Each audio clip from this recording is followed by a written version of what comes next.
What's going on, YouTube? Welcome back to That Sounded Scary. You've been lied to.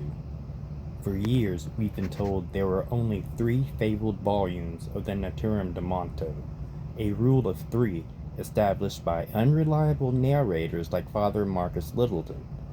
But Littleton only saw a fraction of the truth. If you look at the evidence, the Trinity is a myth. We are witnessing the resurrection of the original vision,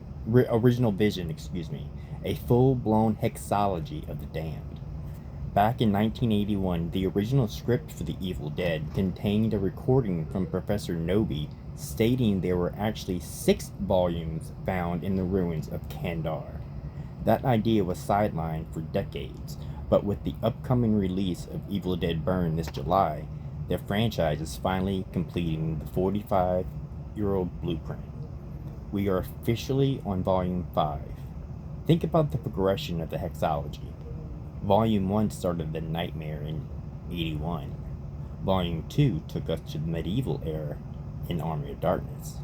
Volume 3 brought the stitched skin abomination in 2013. And Volume 4 unleashed the teeth clasp variant in that high rise in the city. Now, as we move into the snowy peaks of the mountains, we encounter a version of the Necronomicon that isn't a bound tome at all. It's a DIY binder. This is the reconstructed version. The secret plot of Burn reveals a family that didn't just stumble upon evil, they spent 3 generations tracking it. The grandfather was a chronicler, an amateur occultist who spent his life reclaiming the scrapped history of the Necronomicon. He collected loose pages and news clippings from the previous outbreaks, including the 2013 cabin fire, to assemble this makeshift 5th volume. The terror is no longer contained. It's nomadic. We see this in the opening sequence where Jessica, the dead-eyed bridge from Rise, appears in the headlights of a car in the freezing wilderness.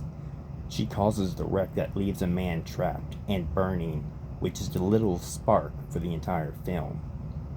But here is the dark heart of the theory. The wreck wasn't an accident, and neither what happens next. When Alice, the grieving widow, finds the grandfather's binder, she doesn't read from it by chance. She is being steered. In the trailer, the mother, Susan, whispers that she would give anything to be with her son again. Susan is the keeper of this volume. She knows exactly what is in those pages, but she needs a proxy. She needs Alice's raw, untainted grief to act as the battery for the ritual. Susan isn't protecting the family. She is grooming Alice to pull the trigger. By letting Alice read the incantations to fulfill a vow to her dead husband, Susan ensures a reunion, but not the one Alice expects.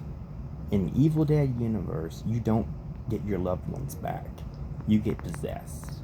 Susan's intent is a total family merger under the Kandarian spirit. They aren't fighting the infection. They are inviting it in to ensure they never have to say goodbye. By treating these books as a chronological record of outbreaks, we can see the endgame. The DIY binder is the penultimate stage.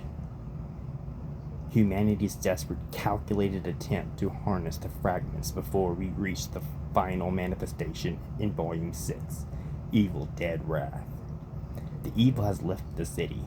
It's moved through the lake, and now it's in the mountains, being pieced together by a family that stopped being victims and became the catalyst. The hexology is almost complete. And that sounded scary.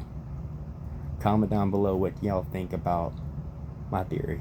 Is there only 3 books? Or is there a much larger hexology of volumes that Wrath may soon have the answer to? Let's find out together. Stay scary.